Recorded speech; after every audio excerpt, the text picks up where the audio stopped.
Bueno, estamos hoy de nuevo conversando mañana en la mañana, tópicos y temas sumamente interesantes que son relativamente frecuentes en la iglesia. Esta primera serie de predicaciones que es sobre por qué nuestros hermanos se van de la iglesia. Nosotros somos el Centro de Ministerio para las Naciones Reyes y Sacerdotes.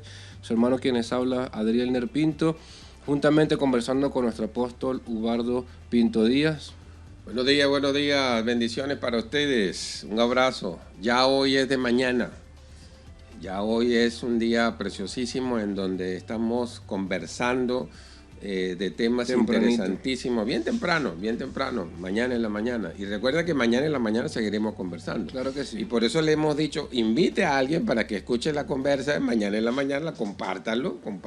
Estamos en YouTube, estamos en Instagram, estamos en Facebook.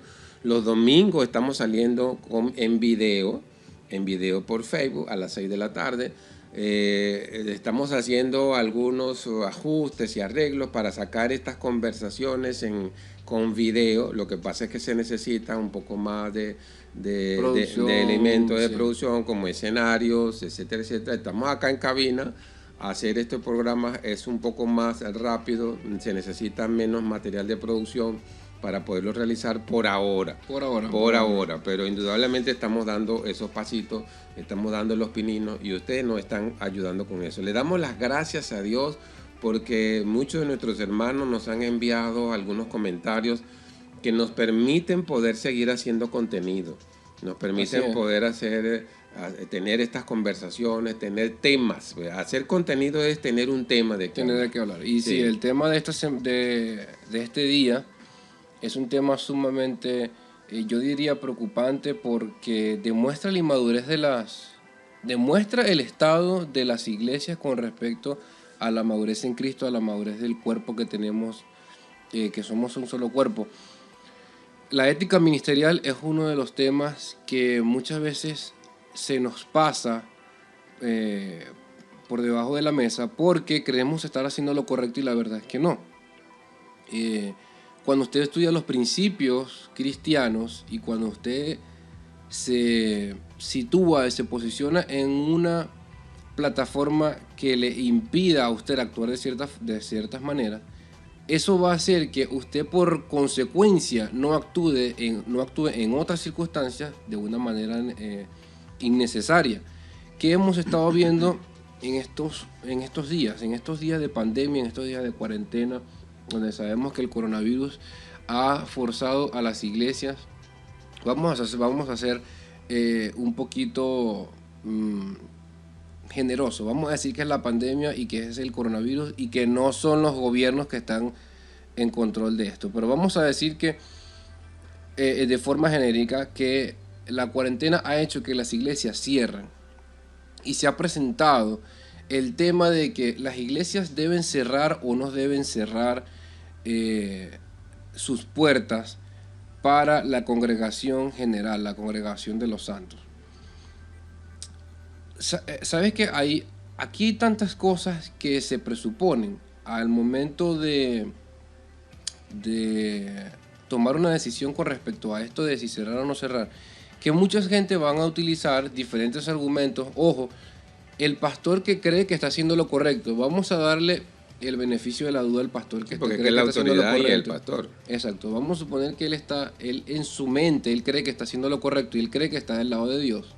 Y vamos a suponer que él así lo asume y así lo confirma pues en su fe. Va a tener ciertas actitudes que distan mucho de lo que debería ser una actitud que promueva la paz entre los ministerios. Porque ¿qué hemos estado viendo? Hemos estado viendo que en estos tiempos de pandemia, algunas iglesias se han levantado contra otras iglesias para caracterizar, señalar o para juzgar de alguna forma la decisión que han tomado otras iglesias en frente de este cierre de iglesias. Hay algunas iglesias, el planteamiento es el siguiente: hay unas iglesias que no quieren cerrar sus puertas para que se haga la congregación, para que exista una congregación de los santos, y hay otras iglesias que sí quieren cerrar. Por lo tanto, las justificaciones de ambos lados del debate, cada quien va a creer que su justificación es la más válida, obviamente. Cada quien utiliza versículos bíblicos para decir para defender su posición de la manera más bíblica. Pero hay algo que sí tenemos que entrar en conciencia. Y en conciencia no me refiero a nivel de la sociedad, no a nivel de la sociedad, sino a nivel espiritual. Eso. ¿Por qué? Porque si usted está tomando una actitud que es una actitud hostil o es una actitud manipuladora con respecto a otros ministerios, con la bandera de estoy haciéndole un favor a Cristo, o estoy haciéndole un favor a Dios, o estoy haciéndole un favor a la iglesia, pero usted no ha evaluado sus motivaciones y no ha evaluado lo que sus acciones van a causar en otros, entonces usted está haciendo piedra de tropiezo, usted está haciendo piedra de tropiezo para que otros pequen. Sí. Imagínate el modelo. Nos estamos consiguiendo casos donde personas se han dado a la tarea, y lamentablemente tenemos casos así en nuestras iglesias, donde se han dado a la tarea de a escondidas una iglesia, la iglesia A, que quiere abrir sus puertas para la congregación. Comienza detrás del telón, por decirlo así, comienza de bajo cuerdas a manipular las ovejas de la iglesia B, que no quiere abrir sus puertas porque quiere, en cierta forma, proteger la vida de sus ovejas, y quiere al mismo tiempo, quiere serle fiel a Dios, aún con las puertas cerradas, con algunas condiciones.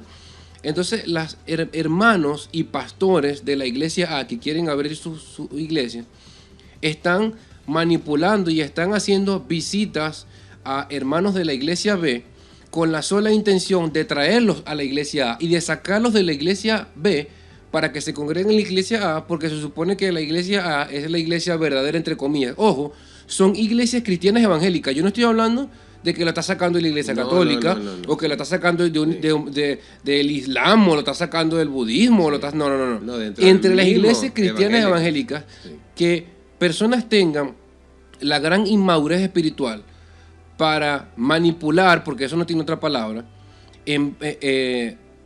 vamos a decir, para predicarles, entre comillas, a las ovejas de otras iglesias, con el solo fin de que se vayan a su iglesia, porque resulta ser que su iglesia es la que en realidad está cobrando vida a la comisión del Señor de el no dejarse de congregar, porque hay muchas cosas que van a salir a la luz. Bueno, Hebreos 10:25, sin dejar de congregarse, sacan a la luz que si el Señor tiene poder o no tiene poder para sanarte, entonces por lo tanto tú no tienes que usar mascarilla, no tienes que usar distanciamientos, el uso de distanciamiento social o de medios de barreras para protegerte del virus, porque supuestamente el Señor te va a sanar y el Señor te va a purificar.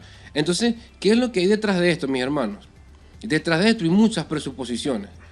Detrás de esto está la presuposición de que usted puede lanzarse al vacío en el nombre de Dios y decir que el Señor lo va a rescatar. Ni siquiera el Señor se lanzó, ni siquiera el diablo, cuando tentó a Jesús, le dijo, bueno, lánzate porque igualito el Señor cura a los enfermos, el Señor te va a proteger. Entonces hay tantas presuposiciones y hay una lógica hay ciertas falacias que uno hace en el razonamiento de lo que es el poder que el Señor tiene para curar, donde caemos en tantas contradicciones. No solo para curar, sino para vigilar o para protegerte, exacto, sí. Para protegerte, porque hay muchas cosas que hay que considerar. Mire, no es lo mismo que usted tenga una iglesia de 3,000 personas y por orden gubernamental estamos acatando las órdenes. Hay mucha tela que cortar en donde si estoy o no pecando en cuanto a acatar una orden como esa, es decir, pecando en relación a Dios. Pero no es lo mismo una iglesia que tenga 3,000 personas y quiera abrir, que cuando abra va a ser evidente de que abriste, porque son 3,000 personas, debe haber, no sé, como 1,500 carros allí.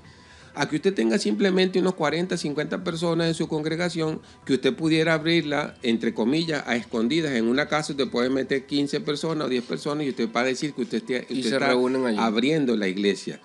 De verdad, la iglesia en sí, en la práctica, jamás ha sido cerrada, nunca ha sido cerrada, ni en tiempos de persecución cuando los apóstoles ha sido cerrada. Lo que estamos viendo hoy por hoy es que cuando vemos a pastores, que es la autoridad, cuando vemos a un pastor que pone en detrimento a otro pastor, es decir, estamos hablando de que somos ministros con el mismo nivel, es decir, siendo ambos llamados por el Señor.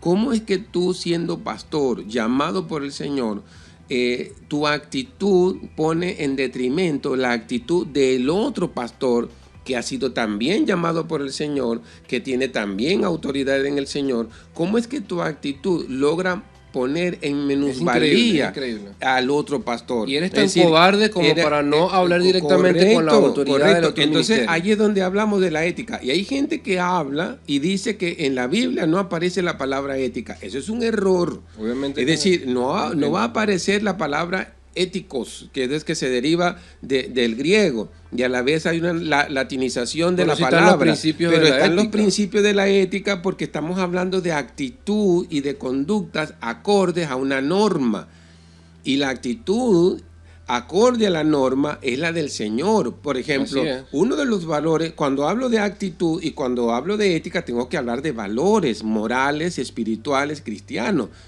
Y dentro de ese valor fundamental es el amor. ¿Dónde está el amor por tu hermano pastor, del cual te estás dando la lija de hablar contra ese pastor, frente a una de las personas que se congrega con ese pastor, y lo logras convencer que el pastor está errado y que la sangre de Cristo Jesús te protege, que no necesitas tapabocas, que no necesitas distanciamiento social, que no necesitas estarte lavando las manos ni nada, y que lo del virus, y que lo del virus es puro cuento, porque el Señor te va a sanar. Y logras mediante esa forma manipular, y la manipulación que está escrito en Gálatas en el capítulo 3, eso es pecado. Porque ¿sabes qué excusa utilizan? Bueno, yo he estado congregándome y no me ha pasado nada. Hasta que ocurra lo que ocurrió ahora recientemente en Upata. Se han muerto pastores con coronavirus. Se han muerto hermanos con coronavirus. Entonces, ¿sabes qué es lo primero que dicen? Ah, no, esas personas no tuvieron fe suficiente. Tal vez aquí en Venezuela... ¿Cómo pueden tener el descaro para presuponer si tienen fe o no tienen fe? Porque tú concibes la sanidad del Señor de una forma errada. Correcto. Donde no han entendido la moral ministerial, la ética ministerial, no la han entendido, y profesan ser pastores dentro del mismo contexto del Evangelio, cuando tú le estás mostrando a una persona que está débil en el Señor o que está nueva en el Evangelio, o puede ser que tengan muchos años en el Señor, pero no ha entendido el Evangelio, y lo logras poner en aprobio frente al otro ministro, frente al otro pastor. Fíjese algo importantísimo. Tal vez, Adriana, nosotros no tenemos en Venezuela los datos fidedignos como pudieran tenerlos en otros lugares, pero hace un par de semanas atrás me reunía por Zoom con un hermano pastor que está en Michigan, y hay otro que está por allá en Minnesota, por esos sitios, en donde sí han hecho encuestas, sí la han hecho. Es decir, sí tienen los números. ¿Sabe cuáles son los números? Que las congregaciones en donde sus pastores abrieron, las congregaciones en donde sus pastores le permitieron a los feligreses ir a las congregaciones, ir a las iglesias, muchos de ellos se contagiaron y muchos pastores murieron. Claro. Murieron por COVID detectado, es decir, que fue demostrado que murieron por COVID. Ojo, nosotros no estamos diciendo que Cristo Jesús no tiene poder, porque nosotros predicamos un evangelio de poder. Jesús tenía el poder de lanzarse del edificio y no lo hizo. Nada. Lo hizo. Ahora, el punto es este. La ética ministerial, ¿dónde están los valores, los principios espirituales?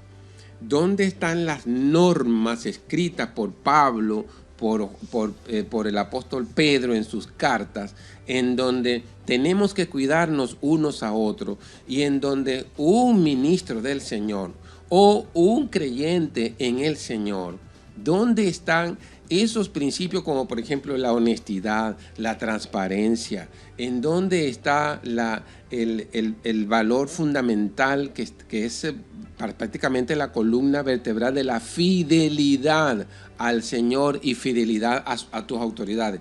Es decir, que cuando una persona convence a otro de pasar por encima de las autoridades establecidas para esa persona, La pregunta que yo quiero que usted reflexione, ¿usted está pecando o no está pecando? Claro.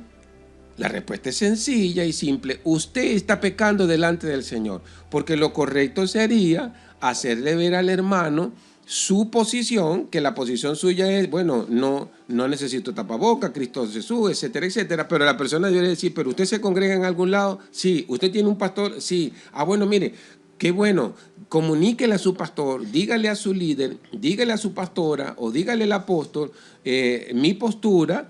Y si usted conversa con él, a lo mejor él le va a ayudar a poder comprender mi posición. Pero cuando una persona está en otra congregación, yo le voy a decir algo que a lo mejor usted no lo ha visto. Ustedes saben el ejemplo que existe en la Biblia sobre el redil.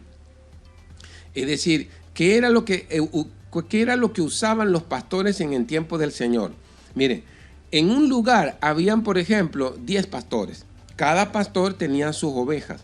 Pero tenían un lugar que era el redil, era un sitio protegido, vallado, es decir, hecho con piedra, en donde esos 10 pastores se reunían en la noche en un solo sitio. Ese redil tenía una sola puerta de entrada, una sola puerta de salida. Esos 10 pastores se reunían en un solo sitio, cada uno con sus ovejas, y colocaban a un vigilante en esa puerta o alrededor del redil para proteger a las ovejas de los lobos rapaces, ¿cierto? Sí. Jesús utilizó la figura de la relación pastor-oveja porque era una manera muy práctica de hacerle entender al cristiano de aquel tiempo cómo funcionan los principios del reino, cómo funciona la moral, cómo funciona la ética, cómo funcionan los principios espirituales. No era posible que un pastor dentro de ese redil se robara a una de las ovejas o tomase una de las ovejas de otro pastor y cuando salieran sus ovejas se la llevaba. Entonces hay dos cosas aquí. Uno, la responsabilidad del pastor, y dos, la responsabilidad de la oveja. Porque hoy por hoy hablamos de ovejas, pero no estamos hablando de ovejas de 4 patas. Sí, sí. Estamos hablando de personas que tienen una capacidad de pensar, que tienen la capacidad de poder entender y razonar. Porque yo también ahí le he hecho un grado de responsabilidad a la persona que está recibiendo una invitación no ética de un pastor.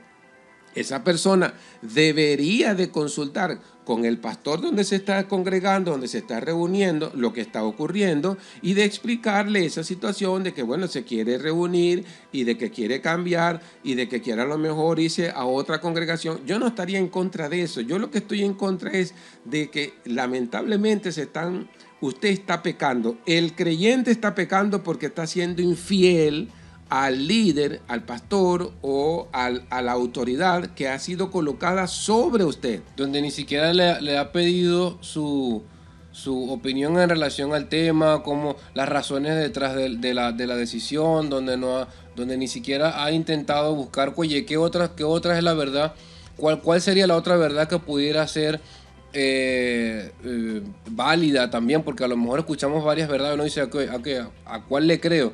Pero la verdad es que si usted no toma, si usted como persona que se congrega en iglesia no toma la decisión de buscar el camino correcto, no simplemente porque le pareció, me pareció que...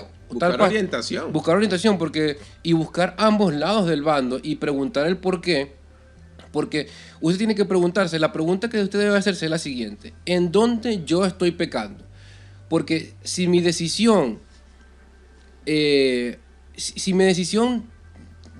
próxima es de no hacerle caso a mis autoridades y simplemente es ignorar mis autoridades y irme a otra iglesia sin pedir confirmación o sin pedir explicación u orientación a mis autoridades, usted está pecando allí porque usted está pasando por encima de las autoridades que el Señor ha puesto en la iglesia para que cuide de usted. Y el pecado es fallar el blanco, es lo que nosotros es simplemente no hacerlo conforme a la ley del Señor. Y se supone que hay unos ancianos que el Señor ha puesto en las iglesias, que en este caso vendría siendo las autoridades, para que usted pueda estar lo más directo o lo más cercano a la conformidad de la ley. ¿Qué ocurre? Que si usted no tiene la madurez necesaria para determinar que otro pastor de otra iglesia lo está manipulando a usted, lo más probable es que usted caiga en un error en esa iglesia. Porque si ese pastor no tiene la ética como para hablar directamente con el otro pastor, pues por supuesto no va a tener éticas para otra cosa. Eso usted puede tenerlo por seguro. Además que actualmente, sea por el tema que sea, actualmente el tema es el coronavirus. Pero sea cualquiera que sea el tema, usted tiene que hablar con los dos pastores y lo ideal sería que los dos pastores se reúnan para hablar del tema y que a la final, por medio del Espíritu Santo, sea el Señor que ilumine la mente de el que está siendo del hermano que está siendo liderizado y decida a dónde irse, pero no así por debajo de la mesa. Hay muchas cosas que se presuponen ahorita con lo del coronavirus, y la principal es que el Señor está obligado a evitar que yo me enferme. Claro. Si yo me expongo. Claro. El Señor no está obligado en protegerte. Claro. El Señor no tiene ninguna como que obligación. Si yo me parara en medio de la autopista diciendo que el Señor me va a proteger de que un carro me atropelle, pero yo me paro en medio de la autopista. Yo me voy a parar porque hay que vamos a ponerlo diferente. Hay un hermano que está en el medio de la autopista y usted tiene que predicar al hermano. Usted tiene que, a juro, acercarse a pararse enfrente de la autopista para que sufra el peligro de que alguien lo atropelle, pero bajo el nombre de que usted quiere predicarle. Hay muchas formas de predicarle. Primero gritado, ¿no? En el caso de la analogía. Pero el asunto es, ¿cuáles son las vías que yo puedo utilizar sin que yo esté pecando? Primero, pecando delante de Dios porque yo presuponga que porque yo tengo una noción de lo que Dios debe aplaudir de mí, no por eso Dios tiene que a mí protegerme. Muchas veces yo puedo decir, el Señor tiene que protegerme, por ejemplo, de que yo le voy a predicar, por ejemplo, a los drogadictos, pero el Señor me va a proteger a mí de que si yo me voy a un bar o yo me drogue, algo malo me pase. o me meto un prostíbulo a predicar a las prostitutas, pero bueno, yo voy a tener sexo con las prostitutas, que el Señor me proteja a mí porque Él sabe que yo tengo que predicar a las prostitutas.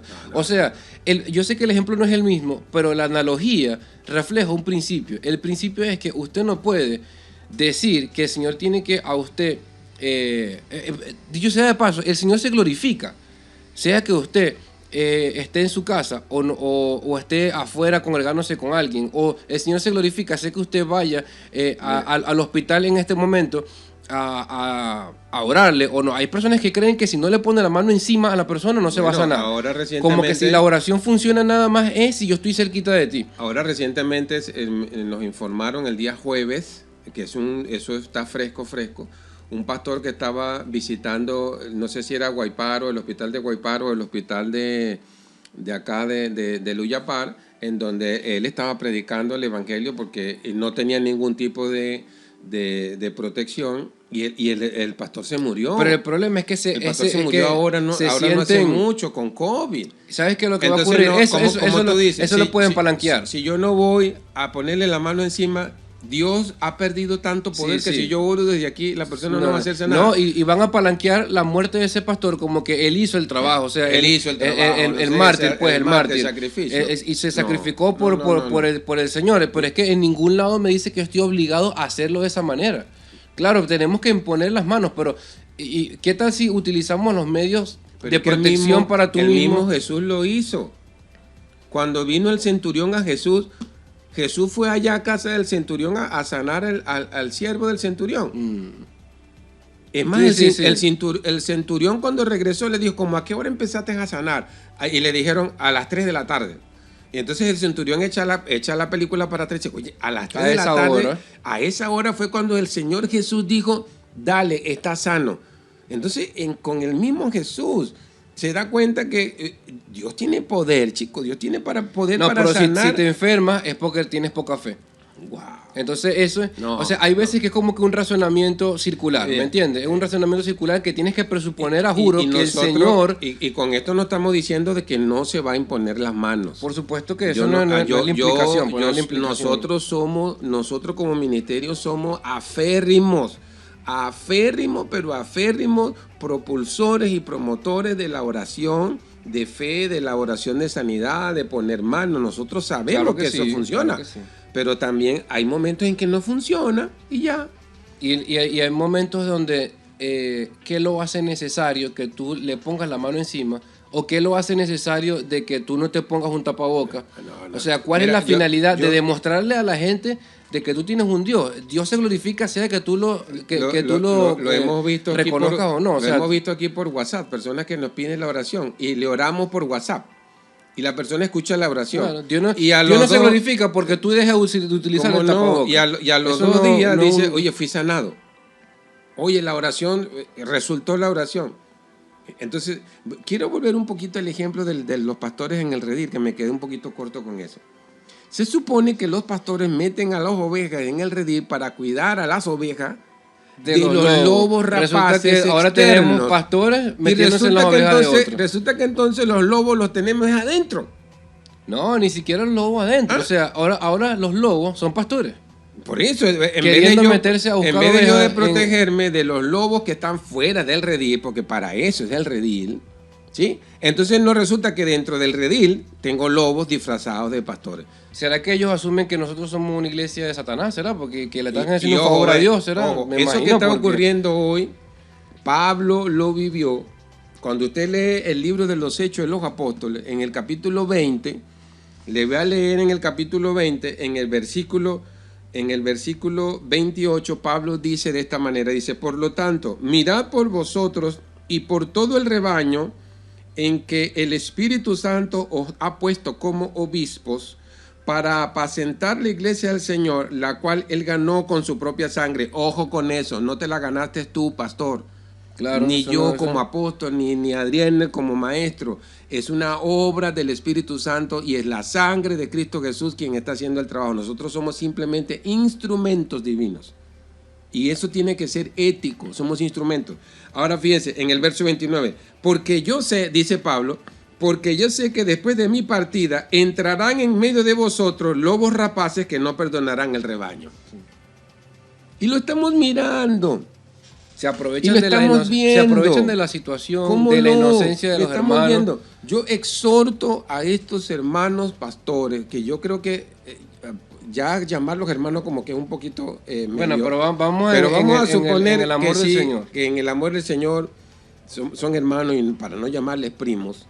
Y las personas que se prestan a la visión de ese pastor, que andan de congregación en congregación o de casa en casa buscando a los creyentes de otros pastores para llevarlos allá. Hermano, yo le voy a decir algo. Hay tanta gente allá afuera, inconversas, que ellos se enamoran de una palabra, necesitan de una palabra de vida. Porque ese pastor, en vez de estarse dentro del mismo redil, buscándole ovejas del otro pastor, del rebaño del otro pastor, ¿por qué no sale del redil y va a buscar a otras ovejas en otro lugar, en otro sitio?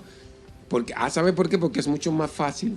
Claro, ya está evangelizada, ya no sé, tú lo que tienes que es moverle un poquitico el panorama. ¿Sabes lo que a mí me llama la atención? Que las personas que hacen semejante cosa, imagínate el nivel el impacto del daño colateral.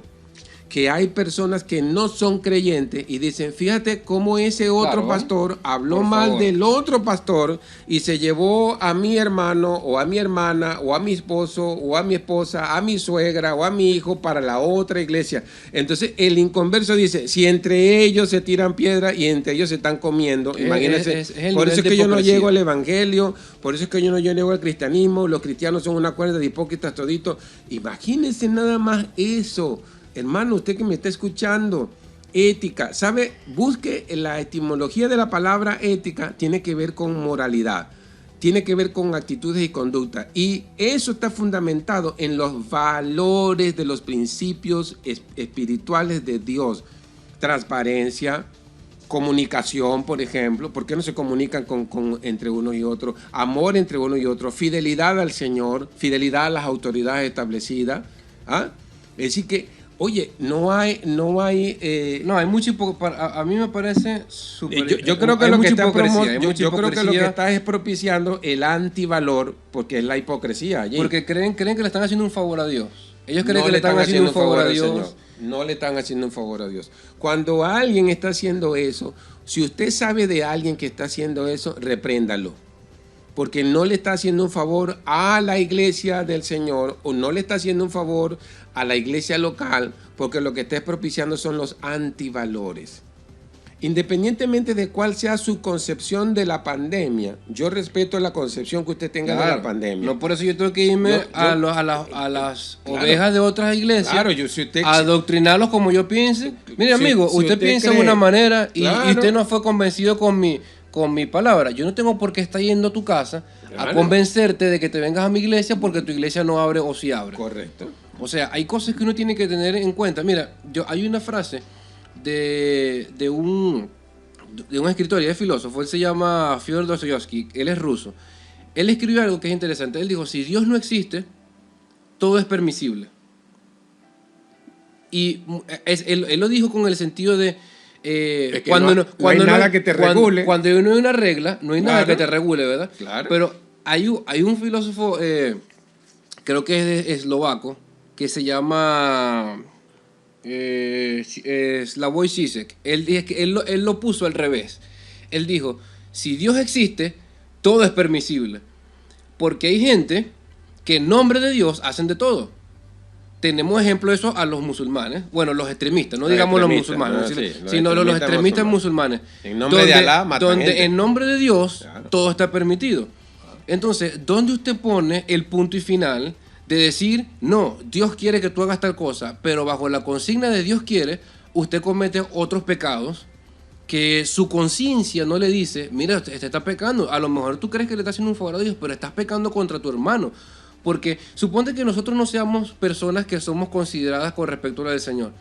Y nosotros somos personas, nosotros vamos a poner un ejemplo de que ese pastor está haciéndole eso a una oveja de nuestra iglesia, a un hermano de nuestra iglesia. Porque uno utiliza oveja y a veces como que muy peyorativo, ¿no? Sí. Pero eso hay que aclararlo. Pero hay que aclararlo. Pero vamos a decirle que un hermano de nuestra iglesia es manipulado por otro pastor. Y nosotros somos líderes que no somos entendidos en el Señor. Y nosotros somos personas, por ejemplo, que hablamos fácil mal de otro.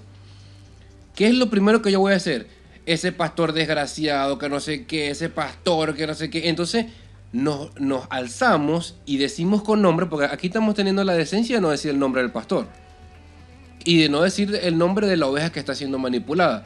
Pero otros pastores no, otros pastores van a decir con puntos y señales, te van a decir, mira, tal pastor es un hereje o es un cualquiera de esos cualquier cantidad de calificativos que lo que hace es poner mal el evangelio. Exacto, y provoca una pugna entre pastores innecesaria. ¿Por qué usted, pastor, se va a prestar para que otro pastor, otro líder caiga en tener que despoticar de usted porque usted no está teniendo la decencia de, mira, a mí no me preocupa, hermano o pastor, si usted simplemente agarra ese hermano, esa oveja de mi iglesia y la pone enfrente a mí. Y usted hace un debate conmigo enfrente de ese para ver quién tiene el argumento bíblico más sólido y que la persona decida, pues. Pero eso es diferente a que usted lo haga a mi espalda. Es menos ético. Pablo hablaba... Y guarda la conciencia del hermano, oye, de que por lo menos sabe de que, oye, mis pastores saben de que yo estoy en esta situación. Correcto. Y se valen de la debilidad del otro, de la persona, del creyente, se valen de la debilidad, de la falta de conocimiento y de entendimiento de esa persona para llegar al punto de la manipulación. Por eso es que Pablo hablaba en Gálatas, le dice, oh Gálatas, insensatos, le dice, insensatos, ¿quién os fascinó? ¿Sabe qué significa la palabra fascinar? Manipular. Sí, lo manipuló. ¿Sabe lo que es fascinar? Hechizar. ¿Sabes lo que es fascinar? Buscar la manera de que otro haga lo que usted quiere en contra de lo que usted cree que está bien. Entonces, fíjense algo aquí, los daños colaterales. Pablo hablaba, no ignoréis las maquinaciones del diablo. ¿Por qué ocurre esto? Porque esas familias que tienen, ese pastor, voy a hablar del líder del pastor, ese pastor o ese líder o esa persona tiene familias creyentes en otras congregaciones y entonces puede producir un daño colateral en otros de sus propias familias que no se reúnen con ese pastor ni con usted, Pero entonces produce un daño porque produce un daño colateral porque va a haber de algún tipo de desaveniencia, va a haber algún tipo de disensión entre la persona que está siendo agraviada, entre el pastor que está siendo agraviado, sin tener ninguna necesidad. Y el daño colateral es que puede haber inclusive hasta distanciamiento entre familias, por causa de que uno de ellos comete la imprudencia de decirle que él o ella es donde está en el lugar correcto o están haciendo lo correcto. Y te digo una cosa, con lo de la pandemia es porque, bueno, estamos con lo del coronavirus, pero esto ha existido, esto ha existido toda la vida. ¿Por qué algunos hermanos se van de la iglesia? Porque otros lo evangelizan y porque otros de otra congregación andan buscando a personas de otras congregaciones para llevárselas a la suya. ¿Dónde están sus valores espirituales? ¿Dónde está su ética ministerial? ¿Dónde está su valor moral dando espiritual? Dando pie para que otro comience a despoticar de usted, de su familia. ¿Cuál es la razón? Usted está propiciando disensión, división, murmuración, contienda. Oye, hermano, por favor. Lamentablemente eso es lo que tenemos para nuestra iglesia. Lamentablemente eso es lo que Satanás se ha encargado de hacer disfrazado de... Yo no digo que usted sea el diablo, pastor, sino que usted se deja usar a veces por el diablo. Y el hermano, o el líder se deja usar por el diablo. Y, oye, no tiene en cuenta la conciencia, lo que habla en Romanos 11. La conciencia de su hermano entra es juzgada por lo que usted está haciendo. ¿Cómo no? Porque usted no tiene la delicadeza, usted no tiene la necesaria, usted no es suficientemente piadoso como para no permitir de que esa persona comience a pensar pensamientos de envidia, de zozobra, de desprecio, porque a lo mejor dice, oye, mira, ese pastor me está llevando al infierno porque no me está dejando congregar, y entonces comienza a decir un montón de barbaridades sin necesidad y sin excusa. Pero le damos las gracias al Señor porque, bueno, nosotros de cierta forma decimos lo que muchos pastores no quieren decir. Y lo tenemos como norma. Aquí nosotros le decimos a nuestros líderes, si alguien viene a nuestra congregación, lo primero que se le pregunta es, ¿de dónde viene usted? ¿De dónde viene? No, yo vengo de la iglesia Z. Ok, ¿y su pastor de la iglesia Z sabe que usted viene para acá? No, que sí, que no, vamos a hablar con su pastor. Y eso nos lo han criticado. Pero si somos hermanos en Cristo Jesús, si hemos sido llamados por el mismo Señor, si somos profesionales en esta área del pastoreo, si somos gente llamada genuinamente por Dios, entendemos que no somos dueños de la gente, nosotros no somos dueños de ellos, pero hay un elemento que es el nivel de autoridad establecido y la ética ministerial entre los diferentes ministerios. Y eso hay que tenerlo muy en cuenta. Vamos a seguir el día de mañana con estas conversaciones. Vamos a hablar, los temas que vienen son súper importantes. Vamos a hablar de temas como cómo regresar a la iglesia de una vez que se fue, también de cómo irse adecuadamente, de lo que estamos conversando. Vamos a hablar de cómo irnos adecuadamente de la iglesia, pero recuerde que todos estos temas los estaremos conversando mañana en la mañana y espero que nos sintonicen. Que el Señor les bendiga.